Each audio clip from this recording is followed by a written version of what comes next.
আসসালামু আলাইকুম প্রিয় দর্শক, আজ আমরা আলোচনা করব একটি গুরুত্বপূর্ণ প্রশ্ন নিয়ে। আল্লাহ কেন মানুষকে কষ্ট দেন? এটি এমন একটি প্রশ্ন যা অনেকেরই মনে আসে, বিশেষ করে যখন আমরা কঠিন পরিস্থিতির মুখোমুখি হই। স্টোরি টেলিং বাই তরিকুলের এই পর্বে আল্লাহ কেন মানুষকে কষ্ট দেন তা সংক্ষিপ্তভাবে ব্যাখ্যা করা হবে।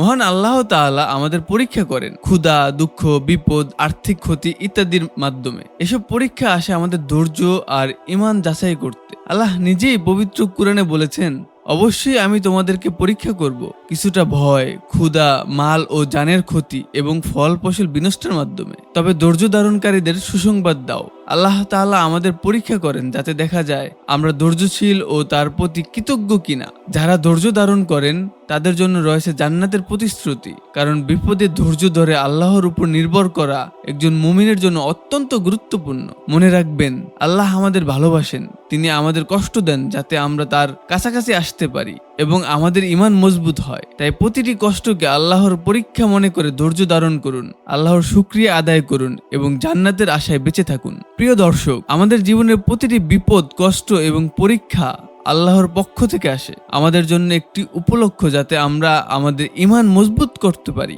ধৈর্যশীল হয়ে আল্লাহর উপর ভরসা রাখুন। আল্লাহ আমাদের সবাইকে ধৈর্য ধারণ করার তৌফিক দান করুন, আমিন। যদি ভিডিওটি আপনাদের ভালো লেগে থাকে তাহলে লাইক দিন, সাবস্ক্রাইব করুন আর শেয়ার করুন যাতে অন্যরা উপকৃত হতে পারে। আল্লাহ হাফেজ।